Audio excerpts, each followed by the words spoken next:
going on, you guys? It is today. I mean, it's not May yet, but we're moving into May. And May is all about mental health, right? And I came out of my writing this morning with, my usual sort of neuroscience-y, philosophical, spiritual ramblings that I engage in the morning.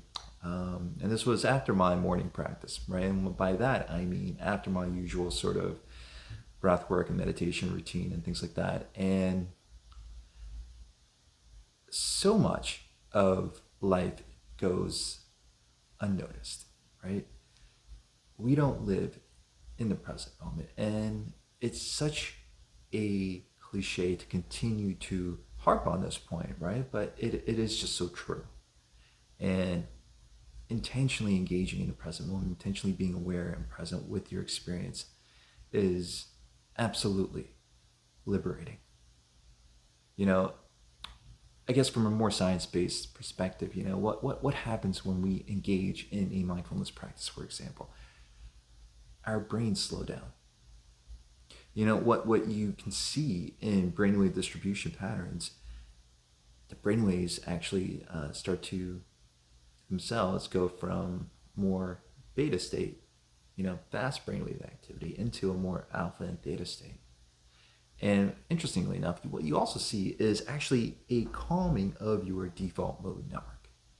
Your default mode network is where the mind goes when it wants to wander, but it's also this area, this occipital parietal region right there in the back, like that area is responsible for creating our sense of self, right? The sense of self that views itself as separate from its environment, from the people, from the physical environment. This is how I know where I am, right? Because this is me and that's other. It creates that distinction. But when you calm that area down, that sense of self starts to ease up a little bit, right? So that alone is phenomenal. But when we engage in mindfulness, what we're actually doing is we're training a very specific kind of skill. And that is a skill of paying attention to the present moment.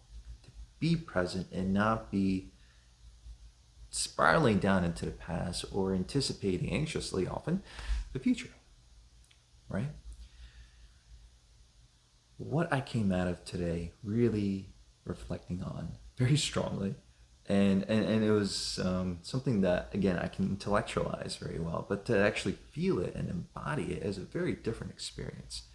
And the act of actually being so present that you can detach yourself from the story of who you are. Right? So I'm going to repeat that. Getting present enough so you can detach yourself from the story of who you are. Right? Because whether you want to accept this part or not, you are not what you think you are. We are truly just operating out of subconscious patterns and behaviors and habits that we were programmed with, conditioned with, and that our experiences conditioned us with over the course of our entire lifetime, but very specifically, especially, of course, over the course of those first 7 precious years of our lives. 95% of what we do on a day-to-day is just carrying out these automatic subconscious programs. And the thing is, we're not present enough to recognize that, oh my God, this is where that comes from. This is where that thought came from. This is where this emotion came from. This is where the decision is coming from. This is why I'm acting in this kind of way. We don't see that because we're so caught up in the actual doing and playing out that story and that program. But now get present and still enough to observe the program. Just observe the thoughts and the emotions and everything that you're doing and experiencing, observing the thought processes that lead to certain decisions that you're making, that lead you to judge a person or situation a certain way. Pull back just enough to observe it. Because here's where the liberation, it really comes from. Pulling back enough to recognize that this story isn't real. And when I say that, I mean that this is not essentially true, right? Because what is true at a core, deep level, who you truly are, is actually that witnessing observer, right? That thing that is actually watching the story unfold. Like, let that sink in for a second. Because what is truly at the core of who we are? It is the very sort of essence of life playing itself out. We go back millions of years.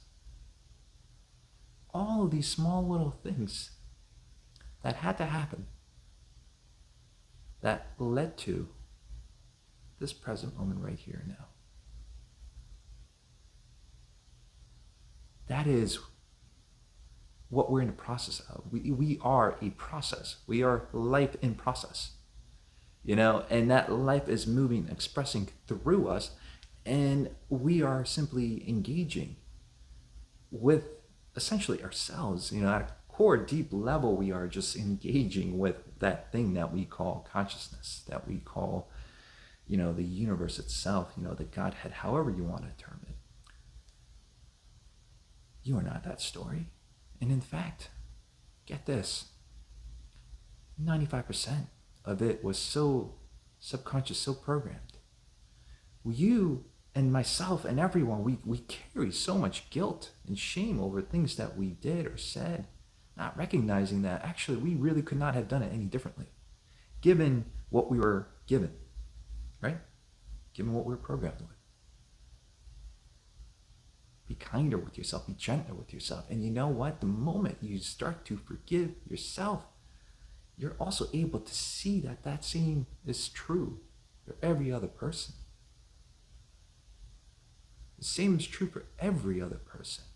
Now imagine just being able to pull back enough to say, okay, this is the story of Tom. Let me observe this story. Let me see what's going on here.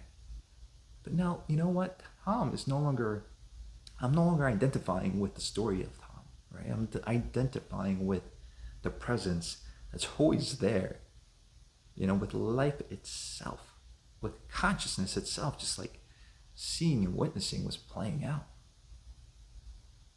But then I'm starting to do the same for everyone else. All the people in my past and my present, recognizing that these are just programs playing themselves out. Regardless of what someone said or did, they were simply carrying out what they were given, what they were inheriting, what they were being conditioned with by their experiences and by their families and by their culture, by society itself.